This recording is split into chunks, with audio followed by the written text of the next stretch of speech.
As an Afro-Indigenous game designer, storyteller, artist, dancer, and author, Alan Turner's broad experience in telling stories has a little bit of something for everybody. In the 90s, he was a storyteller for the Chicago American Indian Center, and he has performed for many institutions across the years, including the Newberry Library. Later, as a game designer, Turner worked in a variety of roles for Bungie Software, Day One Studios, and most recently as lead designer and game director for Wide Load Games and Disney Interactive Studios. He's designed narratives and levels for mythical heroes, for mechs, for zombies, and even Avengers.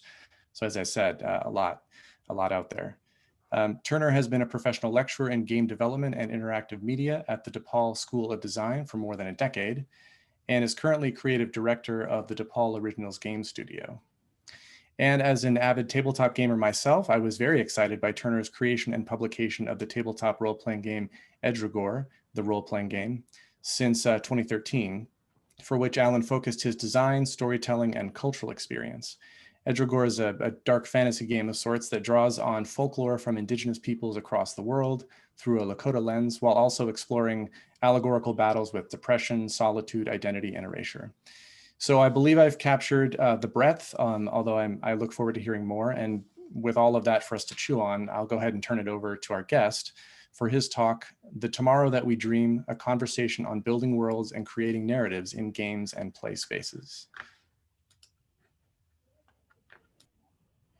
Thank you so much, Joshua, for that. Hope everyone's doing well. I want to start off by first acknowledging, especially during the crazy times of this particular election, that we're still on native lands. Where I'm at, Chicago, was historically land stewarded over by the Potawatomi, Miami, Ho-Chunk, Sauk, Kickapoo, and a bunch of others. The stories and wounds those people live with us now and continue to affect the tomorrow that we're building and could be building. The same applies to the lands that many of you are coming from. How we come together to acknowledge the narratives of our debts and the struggles of the people who by choice or by force may wait for us to be here now will profoundly affect the world that our descendants inherit. Excuse me. It's also the second allergy season in Chicago. We have allergies, and I get allergies in spring and in the fall. So bear with my grunts and coughs as we go through here. But with that said, thank you for having me. So there's this great quote from Carl Sagan that I think is appropriate to what we're all trying to do here. And it goes, imagination will often carry us to worlds that never were, but without it, we go nowhere. That hugely resonates with me. But I want to talk about imagination as a resource for world building, but not the only focus of world building. In addition, we also need understanding and empathy if it's going to take us anywhere that's nourishing and sustaining. There's lots of ways for us to discuss world building. Most often, people will directly approach it from this mechanical aspect. And I've done that a bunch of times where I've come to a place and I start talking about the particulars of how to functionally assemble a world in a game engine or with a tabletop game. It's things like how big our landmass is, what races or what history is prominent, what's the big twist that will keep people hooked and interested, and what's the brand. And all that stuff is important, especially if you're trying to make a living off of your world building. But there's so much more for us to engage and so much more for us to dig into. And so that's typically not the way that I approach it. I tend to approach it from the point of view of experiences. I will identify an experience that I want to engage people with, and then reverse engineer to create a world as a metaphor that centers that experience in the interaction of the peoples and the situations they're in. There's even more to it than that. I ask myself, when I think about world building, what is it? And when I say world, I know the first thing that most people think of is they think that means fantasy worlds or sci-fi worlds. You start to think of things like Game of Thrones or Star Trek or what have you. And while we can certainly arrive at those kind of results, we can get to those places, I want to simplify that further and suggest that by world, I'm actually talking about experiences, spaces, and permission and consent. Combined with play, we use narrative actions and verbs to help us give context to the intersection of that narrative space and permission. This is something that took me a while to arrive at, and I thought since much of this colloquium is about storytelling, that I could tell you some stories about myself, and then I'll give you some context about why this is so big for me. So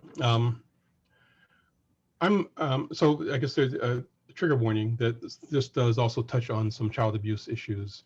So if that hopefully that doesn't traumatize anybody or re-trigger anyone. But I'm a child abuse survivor. When I was a little boy, we grew up in a household with a lot of troubles. There were moments of calm and joy, but those are kind of fleeting, and were washed away by the moments of terror and pain that lingered and stung.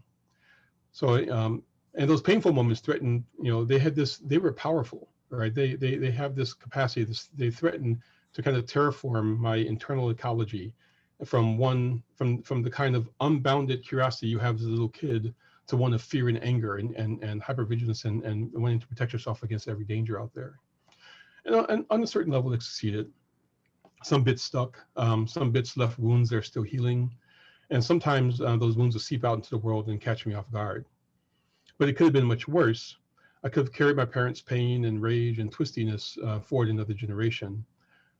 What stemmed the tide for me was an interesting little coping mechanism that I feel was inherent to my nature, in which I further exercised as I grew older. The mechanism was storytelling. And more precisely, it was world building, but I didn't actually have that word at the time. I was just creating little stories. So in the spaces in between the sadness and hurt, I would create other spaces where I was awesome, where I was safe, where I was the architect of how things could be. I would be content to sit in the corner on my own and entertain myself for hours on end. Everywhere I looked, there was a story, an adventure, a being or presence that I could give voice to. And then it gave me permission to play. And thanks for its freedom to resonate with the world for a little bit. Everything, when I was doing world building in those spaces, everything was fair game. I had this small collection of marbles, which I imagine were planets, and these were like those big willow marbles with all the swirls in them. So they were beautiful and pretty. I would do things like take the little twist ties that came with the garbage bags and turn them into people. We were fairly destitute for a long time, so those were my action figures.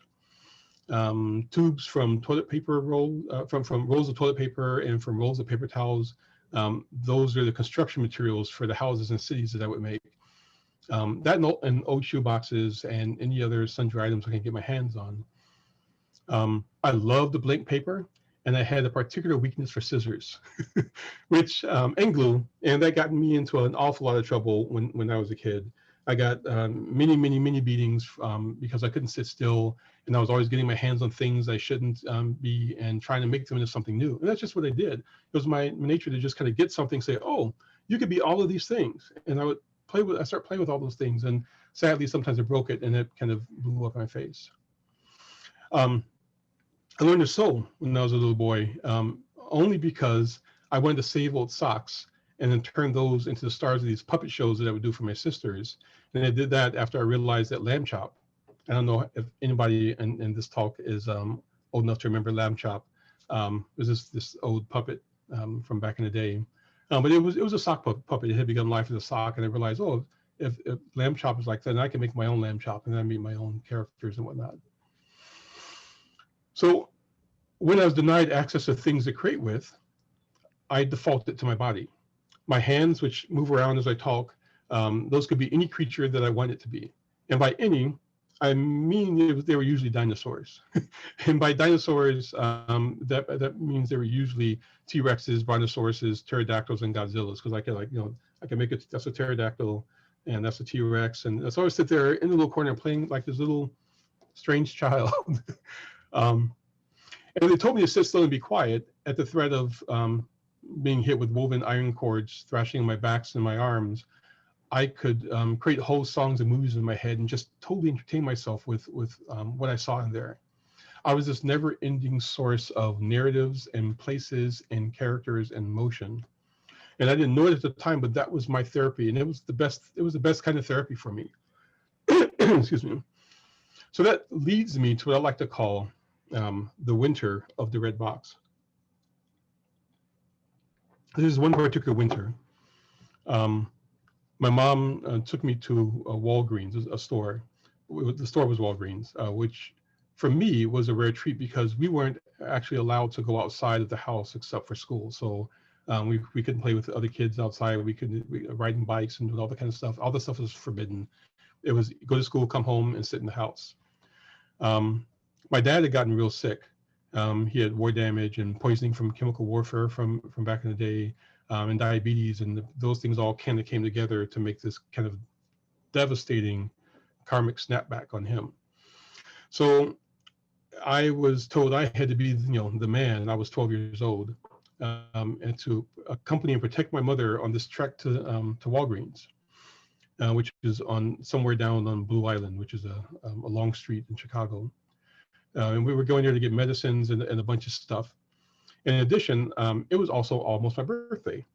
So my mom tells me while I'm there that she would let me get an action figure, for the first time ever. I'm like, wow. I never actually bought a brand new action figure. I only ever had, half broken things that were given to me from the thrift store or in church boxes. So first chance I get, I wander off and I find the toy section. And there's all these toys there, right? They're all hanging up on the wall, and they're little blister packs and all that jazz, and they're all expensive. And there's also this big box by the end cap that's like where all the closeout toys are at. And so I decided to check out the closeout stuff because I knew we were fairly thrifty, and most of the action figures seemed like they were going to be too much for us to buy.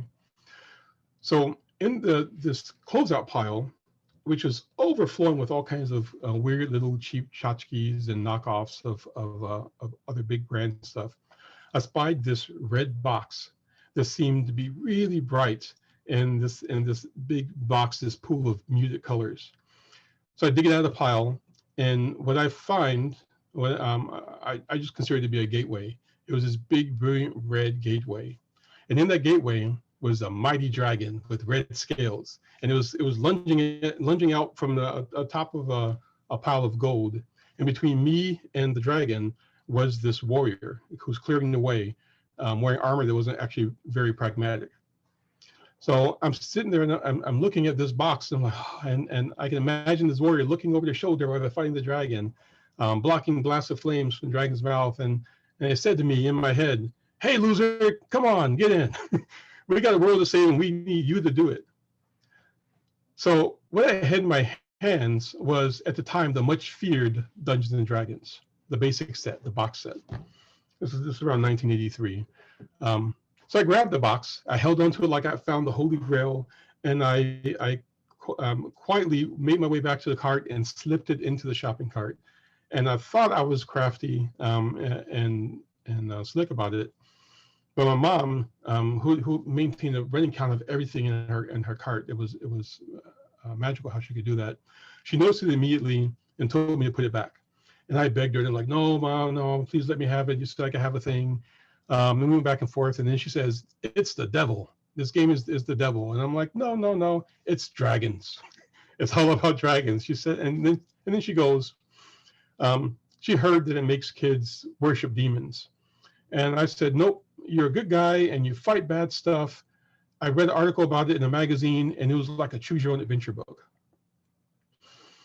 So she looks at it, and the box is all beat up and worn. And she kind of figured that I would lose interest because I bounced from thing to thing a lot when I was a kid. And it was on sale for $5, which made it far cheaper than anything else that I could have picked up on the, in the little toy section. And it was almost my birthday. And I pointed out that I didn't really get much of anything in my last birthday and the last few birthdays. Part of that was because my birthday came almost a couple weeks after Christmas, a few weeks after Christmas. And so we were, if there was anything handed out to people in Christmas, we definitely didn't have any money or anything for me when it came to my birthday. So she relented, and she had a whole bunch of caveats though. And she was like, she warned me about my behavior and told me how much pain and trouble I get into if she saw something that she didn't like. But all I could think about was getting home and opening up this big magical box. In actuality, it was her that opened up the box. So we get home, and she wouldn't give it to me. She takes it into the living room. She sits there. She peels off the plastic, opens the box because she was sure it was dangerous. She flipped through the books, saw lots of text, some pictures of dwarves and elves, and a lot of numbers. She grunted to herself about how it looked complicated and that there was a lot of math. And apparently, I discovered math was more frightening to her than the devil. And I was like, see, that's not evil.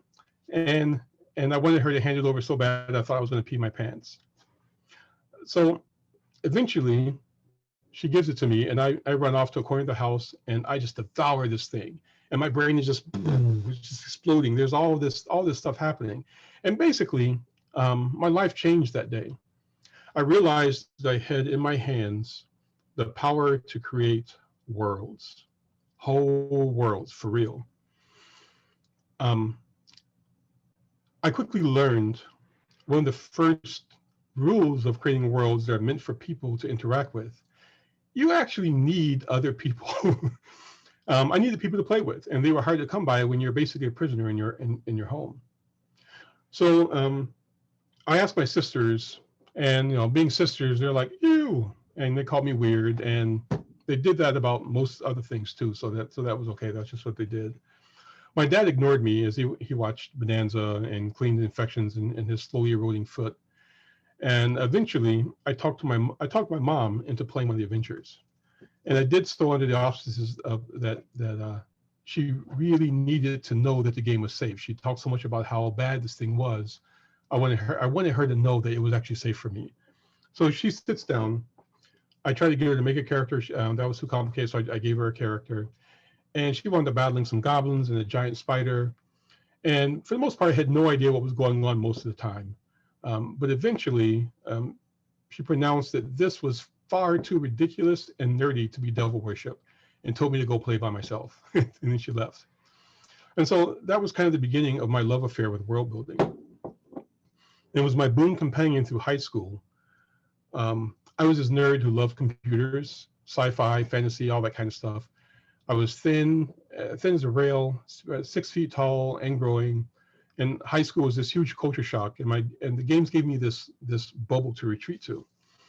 I eventually met the kid that I guess I would call my dealer in Ehdrigohr when this young man, Kevin, spotted the books in my book bag, and he tells me something that I didn't know, that there were more books. And I knew that there were more boxes, but he says, there's these hardback books, and you can get those, and they're the advanced books, and you can have the basic books. And I was like, oh man, and then he says, well, I have them, and I'd be willing to sell them to you if you want to.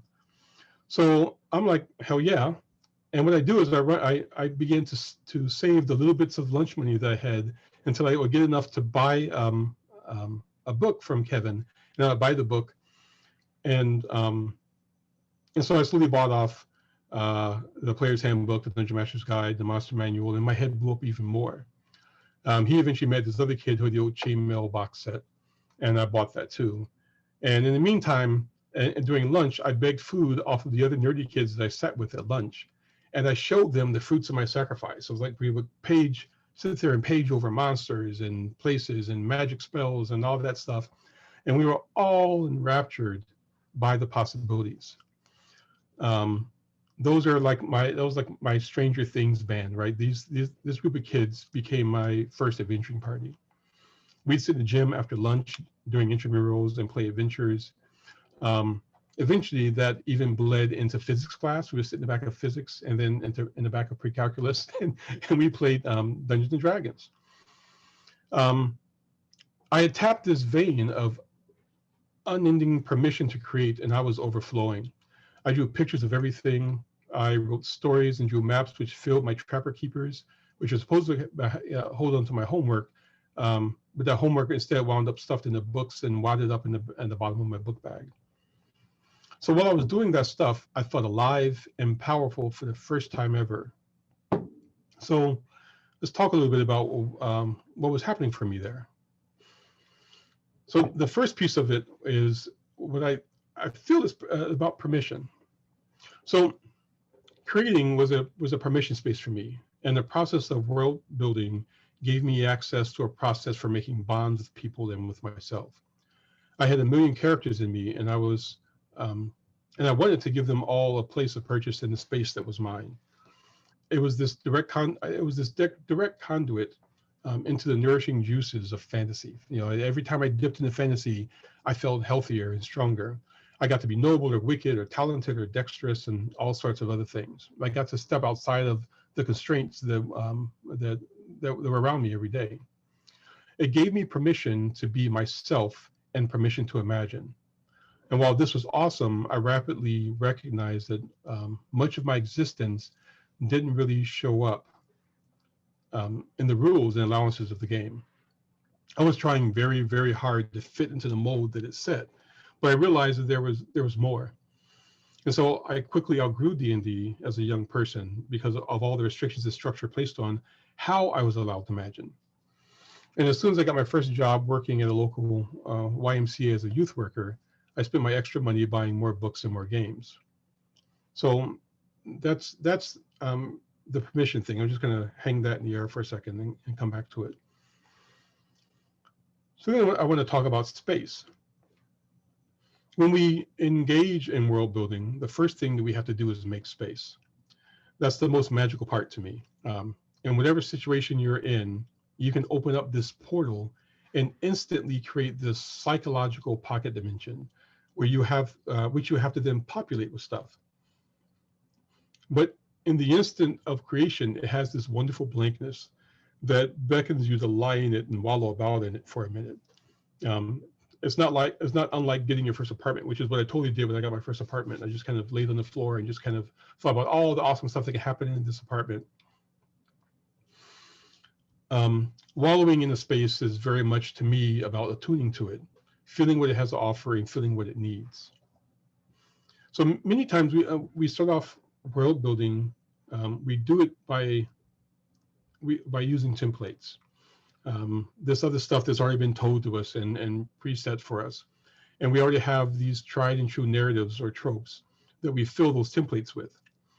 And the templates almost require that you fill them with other templates because they have these particularly shaped spots in them, right? This warrior shape and this smart person shape, and then this adventure shape or whatever. But after a while, that grows hollow, and your voice and your own personal voice and your personal story begin to affect the kind of spaces that you make. You know this because when you start to make the spaces that resonate with your voice, there's this hum that wells up from inside. At least for me, there was, and I call it a yes. Right? There's this thing that would happen where something deep inside me would say, yes, that's it, that's me. And so when I abandoned the worlds that were offered to me and I began to really make my own, it really resonated with me. And when I listened to what fantasies made me feel seen, and I peppered the worlds I made with those fantasies, the hum got even louder. It was deeper in my chest, somewhere in my back. When I began to listen to what people who played and interacted with the things in my worlds, what made them excited, and then I started to design in ways that made more room for them and their fantasies, I would resonate so intensely, it would make me feel weepy and electrified when I saw them engage with it. And what it was that in making spaces, I was also holding spaces. I was holding spaces for everybody who was coming in to engage and transform. And it was like this psychopompic activity for me. The boundaries of what world building meant had changed a lot for me. And then I started to really rethink how I go about and why I go about doing this. So in relation to permission, there's this idea of consent. Excuse me. So for me, when I'm in these spaces, there's very little in the way of orders. When we played, we were constantly asking each other for permission and for clarification. And most importantly for me, everyone was asking me for consent. I had previously lived in a world where I had no real sovereignty. All decisions were made for me and about me. And I didn't feel like I had the authority to say no to my parents and relatives and teachers ever. And if I did, then I was hurt, either physically, or emotionally with words. Here in this world creation space, there is the need to seek consent for every single step. Clarification came with every piece of the narrative, and that made me feel powerful. And when I felt powerful like that, the second instinct that kicked in was altruism. I wanted to share that power with everybody around me. But what I found was that all those who were playing with me were also experiencing the same things, but from the other side of the coin. They were exploring and being surprised and being seen, and that made them feel mighty and trusting. And much of this is inherent to the way I think that role-playing games work, but even a video game does this to a certain extent. There was a set of verbs and actions that showcase the world. They're all that you can do. The player regularly asks, what happens if I do this? And trust is lost between the player and the designer when they explore and expect allowance or resistance, but the game or the world breaks instead. And we've all had this experience where we're digging around, assuming you play video games, and you're digging around and hopping around and doing things, and you try to make an NPC do a certain thing, or you try to climb up to a certain place in the world that you're not meant to go to. And if the world breaks, there's like there's an awe moment, the game becomes more of a construct, a structure. It's not, you're not as immersed in it anymore. And it's not just games where this happens. Consider the space in between panels in a comic book. Scott McCloud points out in his book, Understanding Comics, that we as readers are participants in the story in those spaces. We actively create the action that ties panels together. We also translate multi-temporal action within a panel so that we understand the narrative unfolding. We are given room and permission to do so through the conceits of sequential storytelling. You can really see it when you watch two comic aficionados argue about what they consider to be one of their seminal comic books. Part of the argument stems from each of them having their own translation and ownership of the narrative. It becomes personal to them because the experience was personal. There was a relationship of trust between the creator, the delivery mechanism, the narrative quality of what has gone before, the narrative equity of what has gone before, and the lenses and experiences of the reader. Those all came together and that space is where the real world building happened and where the real storytelling happened. And that space was in here somewhere, and it wasn't just inside the book. So I continued world building in so many ways, and over time I grew more mindful about the magic that I was weaving and playing with. Beyond what was happening for me, there was so much to dive into to understand when things were right and when things went right and when things went wrong. I've explored world building as a teacher, a game designer, dancer, writer, musician, parent, relative, lover, and even as I slipped slowly into spaces of eldership within my various overlapping communities. All those places are areas where I can do world building and the moment-to-moment things. So let's talk about experience for a second here. So I was finally able to take stuff that was going on inside of me and make it accessible in a way that let me be seen by other people. Even though they didn't necessarily know that, even though the people who were engaging it didn't necessarily know that was what was going on for me. In relation to that, I found that I was, strangely enough, really good at horror. I had spent so much of my life being uncomfortable and scared as a child that I could easily transpose that into moments of dread and sadness in different mediums with different assets. I had a long relationship. I was connected to the threats that arise when we look away from another person who is struggling and suffering. I had a relationship with the voices that arose in depression that picked at you and whittled away at one's sense of worth. So building lots of small moments that overlapped into big moments was not only my instinct, it became central to much of the work that I do now that gets people to look at their own narratives and build relationships with them. Of course, I wasn't initially doing all this in a mindful way. I was just doing it as an instinctual outlet and a conversation with my own fears and fantasies. I made the switch slowly as I became more and more aware of how such things allowed for the creation of these big bonds. As I got closer to people and they opened up and told me more about themselves, I could see, like I started to see directly how the interaction with the game helped it. After I made Ehdrigohr, that world took me on a journey that was about conversations of on the human condition with people and less about the brand. When people would pull me aside at conventions and tell me about how they felt after they read or played the game and explored the world, it would actually bring tears to my eyes. And that was because they didn't talk about the characters the way that the average D&D player did. They talked about their stories and their life experiences and how and where they saw and how and where they saw that in Ehdrigohr. There was room for them there. It wasn't perfect, but it gave them a lot of room to find themselves and to do so without having to justify themselves. So when you talk about and consider world building, I encourage you to think about these things as you assemble your worlds. I'm not asking people to be didactic and spew dogma. I'm inviting them to make room for a wide range of people to gain access to the experiences that we're trying to make manifest. Ask yourself a bunch of questions. Ask yourself as you begin to make your fantasies, whose fantasy is this? What makes this fantasy accessible? Why am I the person to build this world and expose this fantasy? Is your goal making another rendition of a template that is defined by a collection of tropes? Is it just a place filled with another kind of elf or different zombies or another kind of laser sword? Or are you detailing a core experience or core experiences and identifying the range of perceptions and points of access to it? If so, what are the pillars and lenses that everything that you're making that's going into your narrative has to pass through and be colored by?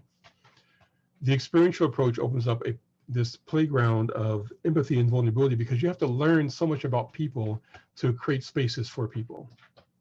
Ask yourself, are there races and or aliens or monsters? And if there are they just shorthand for racist, nationalist, and or sexist tropes? Some combination of those things? From an experiential point of view, are there cultures and different types of embodiment that cause interesting restrictions and conflicts that showcases a particular momentum towards the core experience?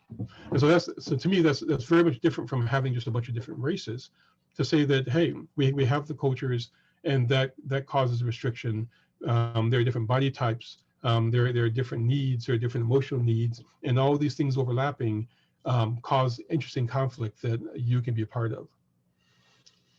What are the conversations that come out of the work that you're making? And what are the conversations that you want to come out of it? So there's something I see pop up on Twitter and in various social medias where some Yahoo announces that they don't want to be political or have to say anything of meaning. They just want to make a fun game or they just want to make a good comic or whatever. And that in and of itself is a power fantasy and a statement. You can't be neutral. Neutrality is hollow because your own stories always affect your work. That thought about being neutral is an answer to the question of whose fantasy is this? The answer is that it's yours and that you're not really making room for anyone but those that support your particular needs. So that leads me to this next thought, which is check your lenses. This idea that your stories and lenses there's this idea that your stories and lenses are always there and always affecting things, and that's a big deal. As a creator and a survivor of whatever you've survived, and we've all survived something, you've got biases and life lessons that whisper to you and affect your creations. They're so metabolized by us, though, that we're often not even aware of them. They've been these tools that have gotten us through the world. They've kept us safe, kept us in motion one way or another, but they don't always have to be the things that move you forward. So take the time to audit the experiences. If you're going to create worlds, audit your own experiences and pay attention to your patterns. Eventually, you'll see them, and you'll be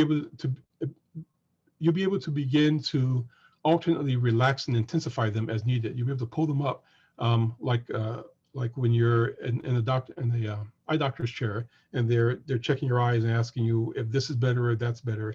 You'll be able to work your lenses that way. But this is an ability that only comes from exploring your fantasies in the first place, and often failing and trying to implement them and make them work. because those failures force you to re-examine whys and hows and what you're doing.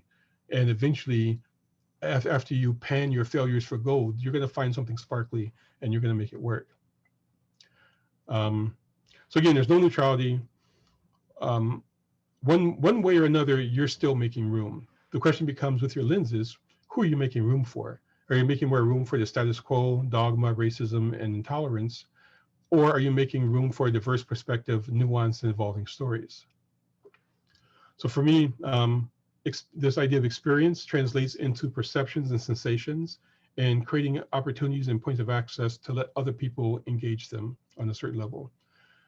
The space is all about boundaries, and those boundaries contain and give context to whatever narrative you're trying to make, but it also creates a safe space for your participants to shed their skin and explore the process of becoming in.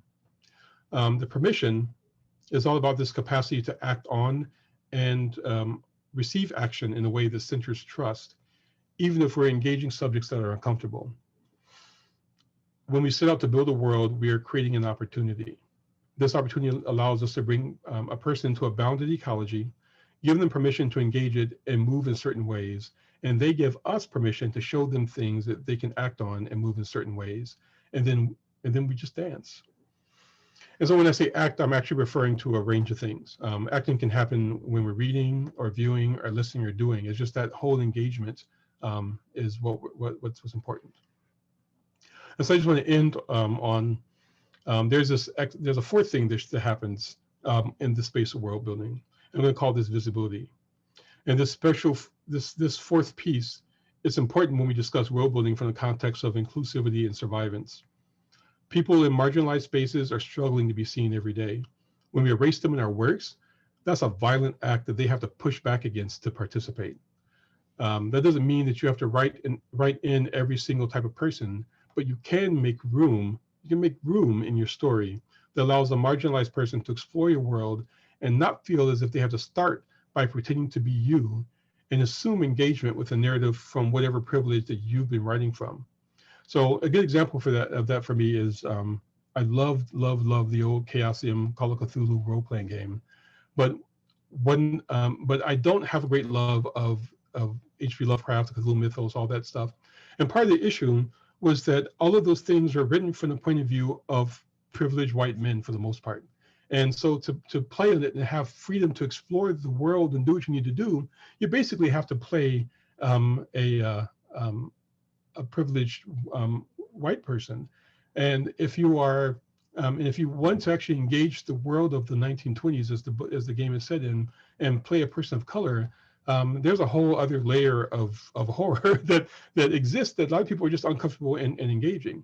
So for me to actually engage that stuff, I have to first imagine myself from a point of privilege that I don't even have a point of relationship with. And then from there, I get to build on top of things, as opposed to the person who's already in that space of privilege. They already have it, so they can just begin building immediately, and there's no scaffolding that has to happen. So to me, that means don't create worlds, don't create utopias, especially that assume a perfect world means that there's been an assimilation into a unified culture that centers patriarchal ethics and morals born from the assumptions of Abrahamic traditions. Find the blend that makes room for a wider range of experience. Be a good ancestor and dream up worlds that help us all to find our place in our hearts. So with that, I guess we can open up for questions. Yeah, thank you so much, Alan. I think it might make sense for me to go ahead and actually read the question just so we'll have them on the recording. We've got 2 questions submitted so far, and there's just so much to talk about. I can't wait. Okay, so our first question is from, let's see, Dave Tell. And Dave asks, what's the relationship between world building and storytelling? That's a good. So to me, world building is context setting for the storytelling. It's all the pieces coming together, and it's setting the boundaries for the storytelling. And then at some point, the storytelling starts to happen in the world building, and then the storytelling then begins to also backwash onto the world building and make the world building happen even more. So they interact with each other. The storytelling without some world building is kind of hard to follow. So creating something that sets the stage, and we do this every time we tell a story, right? Just about every fairy tale that you hear starts off with paragraph or two that kind of sets the stage, right? It sets a little world. It doesn't have to be a big world. We don't have to make Middle Earth every time we go to tell the story, but just the world of the house that I grew up in, right? There's an opportunity to create that context and then tell the story of what happens in that space. And as we tell the story of what happens in that space, that story is going to further color that space. Does that answer your question? Does that help?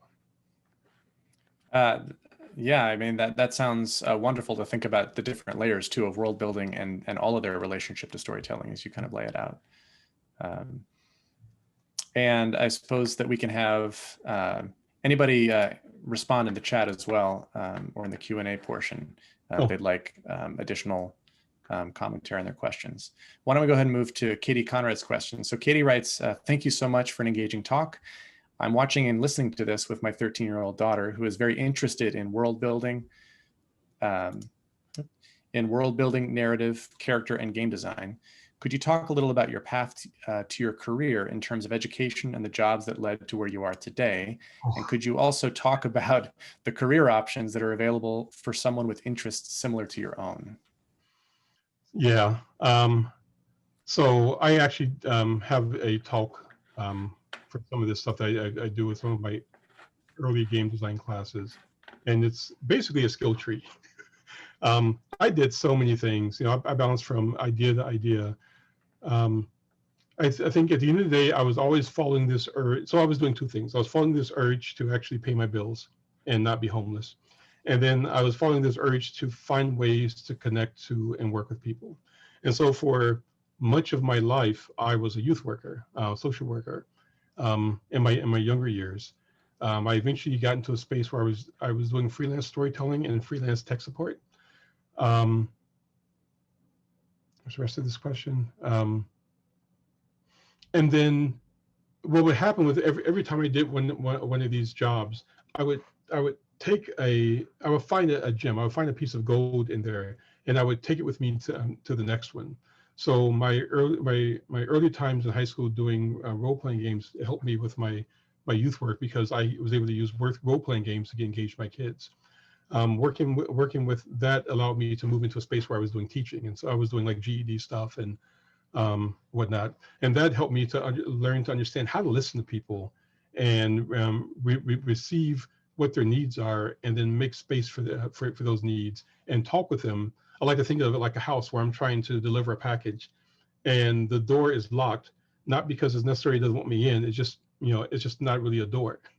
And so I have to. And there's a puzzle that has to be solved, and I have to move around the house, looking for ways to get into it. And eventually, if you look hard enough, you'll find a point of access, and then you just drop the package in there. And then what happens to the package after that is up to the receiver.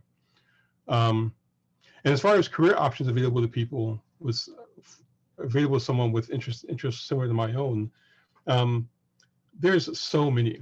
So I'm a game designer. I do a bunch of stuff. I'm also a dancer. I've done theater. I've done storytelling, as I said. So there's tons of ways that this can manifest for you, and all of them have the capacity to be very sustainable and very nourishing. Game design as a top level. Maybe you're more of an artist, and so maybe you're more about making the content that goes into the game. Maybe you're more about the storytelling, and so you wind up being the person who's either a writer in games or a writer for whatever, and you're doing the world building in those spaces. The list goes on and on and on and on. But on top of the really obviously sexy kind of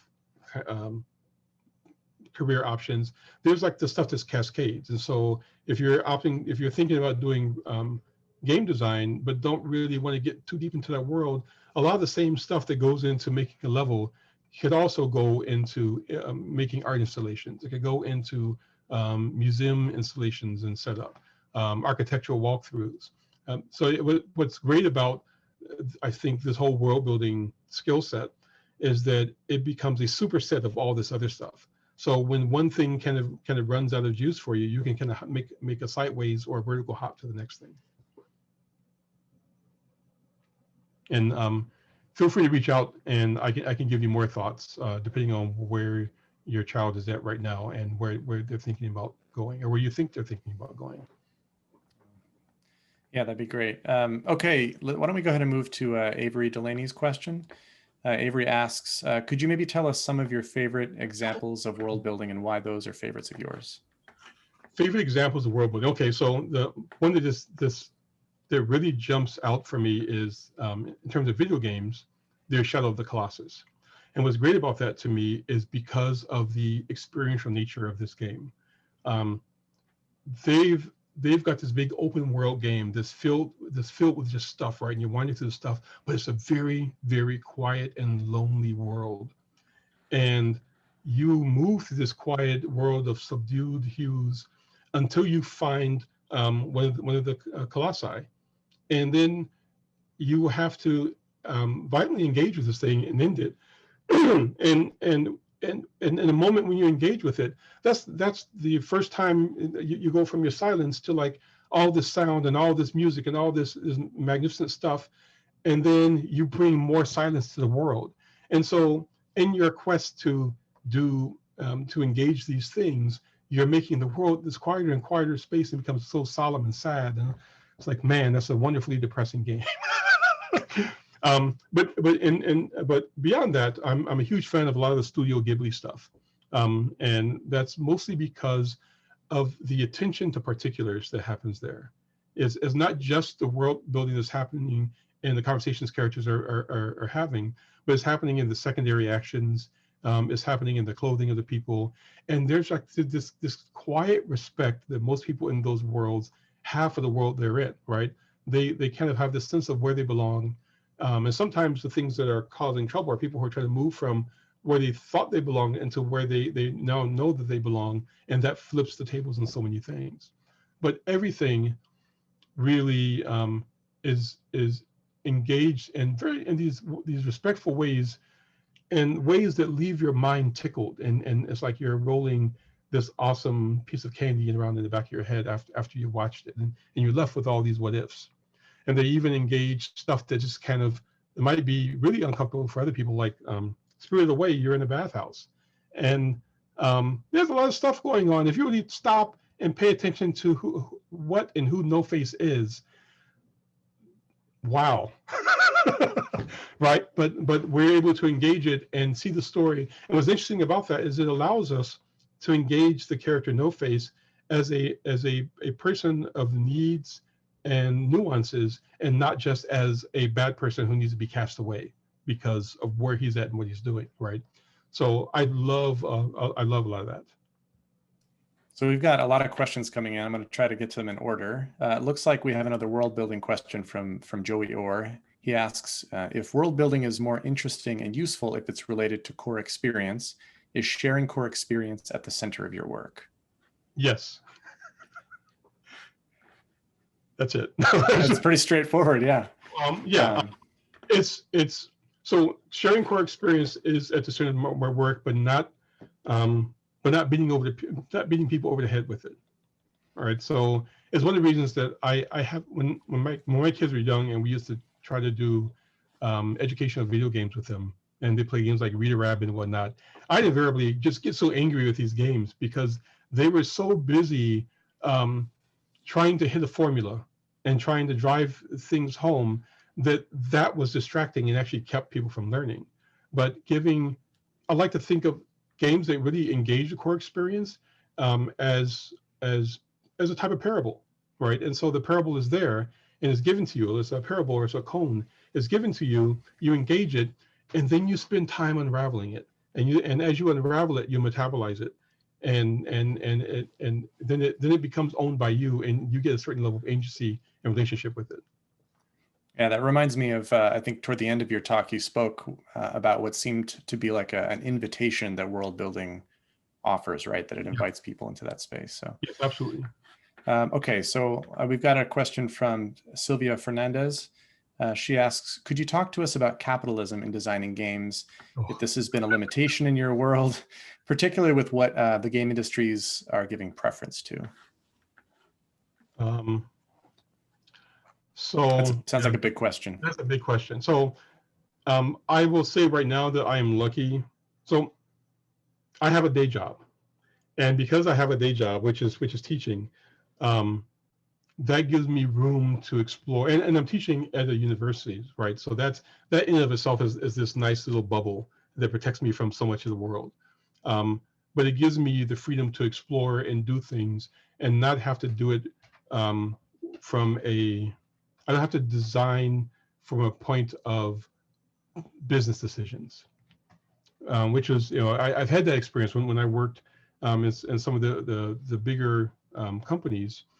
There is this need to always be designing in a way that this stuff is going to be prosperous for them. And I think especially when it comes to video games, it's a big problem, because if you look at the way movie studios work, movie studios will have maybe a big production that they're working on that they want to be the thing that really flies, but they also have lots of small little movies happening at the same time. So even if that big production doesn't pan out, they can still make money back on these little small these smaller movies. Video games don't do that. Game studios, every single game is a blockbuster, and that blockbuster, every single blockbuster has to be prosperous. Otherwise, it could kill your studio, especially when you realize that you spend a good, 2 to 3 years working on one of these big blockbuster games, and then you have to get it out there at some point, enough to churn money that comes back into the studio so you can make the next thing. So there's this thing where capitalism really puts these weird restraints on people making games. But on the flip side, a lot of that has been removed. So when I was working at Wide Load and Disney, there for Hail to the Champ, we were using the Unreal Engine. It was version 3, and at the time, I seem to recall that it was severely costly. It was like I don't know, something like $500,000 a seat, depending on what you were doing.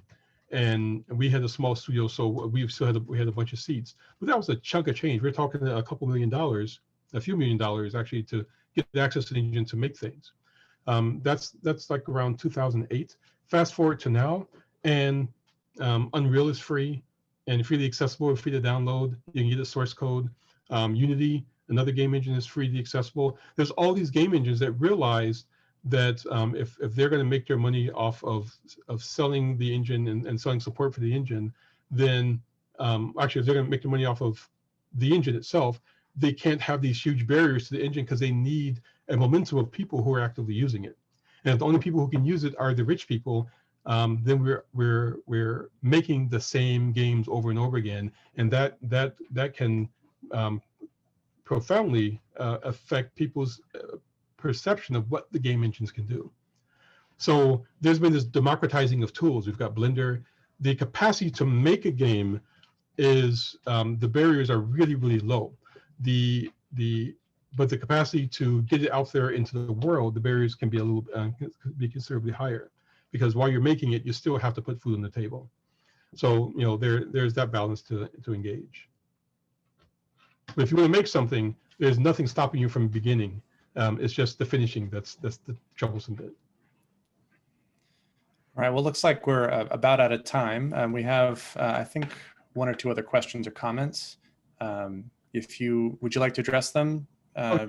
Well, which comment? Yeah. Okay. So I think our next question was from Megan Kaminsky. So she writes, I was so moved by your discussion of experience and your observation that in making spaces, I was holding spaces. This especially resonated with me as a poet. Would you talk more about how the personal healing and transformation in games, players feeling mighty and trusting, I think she's quoting you, might lead to collective change on a larger scale outside the world of the game? These are really thoughtful questions. Yeah. That's a great question. So, might lead to collective change on larger scale outside the world of the game. So I think that's just part and parcel to giving people the capacity to engage fantasies, right? So when we create these spaces, and and when people enter the spaces, they get to take off this restriction that's them, right? We get an avatar in whatever space we're going into, so we get to shape change for a moment, go into these spaces, and while we're there, there's an interesting level of anonymity. But when we're there with other people and we begin to engage with the people, we're engaging with the design itself, these conversations begin to well up, and as that trust happens, not only are people showing you what they want to do as a character, you start to see pieces of them. You have to be there's presence, right? I have to be present with you on some level. I'm even going to go so far as to call it an intercourse, right? That there's this back and forth of nourishing sharing, that when you leave that space, again, you have that, you're left with this memory, this emotional memory of connectivity. And you already see this in game spaces where people will start to gravitate to other people who play lots of the same types of things with them, right? But then we can begin to act it out, and we can begin to kind of take some of the things that feel good and try to find ways to make that good feeling happen in the world around us. There are so many game designers and so many players now who are trying to make these thoughtful and meaningful games that give you a certain perspective of the world. And once you've had that perspective, once you've had a taste of a thing, you can't untaste it, right? You can't unperceive it, you can't forget it. And so it begins, just like I said before, the lenses that you have color the creations, or the lenses that you get from the creations that you interact with are going to keep continue to color the world around you. I actually think that feeds really well into our final two questions, and I think that they're really such thoughtful questions. I wonder if we can tie them together. These are from JY and El Marie, who ask, I think, El Marie's asking about Indigenous sovereignty and nation building, and JY is asking about survivance as a culturally situated political practice. And I wonder if you could talk more about those elements in all of your work, but especially maybe Ehdrigohr. Sure, give me a second to read these. Yeah, they're really. I wonder if you can talk about the ways in which survivors help. Which survivors would you mention? And then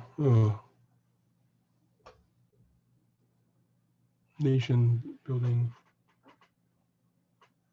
So, I guess what I would say is, to me, all of that stuff kind of centers around a certain level of agency, right? So I'm even going to move away from the idea of just survivance and just kind of put out this word of that it's about being able to perdure, right? That we are able to maintain and keep creating the things that we need to maintain. It gives us a certain sovereignty over our own growth in the space. And it's weird because I like using the word sovereignty, but also dislike it because sovereignty also has a colonial context, and that you can't, colonizers kind of decide what sovereignty is. It's all kind of interrelated. But I think what often happens is as we go through spaces of trauma and come out and continue, we can get very much caught in trauma as tradition. That we've been through the struggle, we survived the struggle, those who were with us survived the struggle, and so the struggle is that's kind of our identity. And world building allows us to step out of that skin.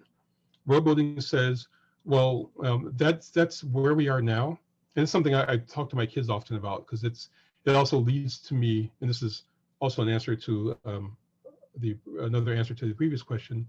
It leads to me into a conversation about activism as a whole, right? So if we are often when we're in the fight and we're trying to draw the lines and and stand our ground, we'll get stuck in that space. And so we get, the fight becomes about the lines that we've drawn and not about getting to the other side. And so the world builders are these wonderful kind of activists, because they go, oh snap, we actually have to get on the other side of that.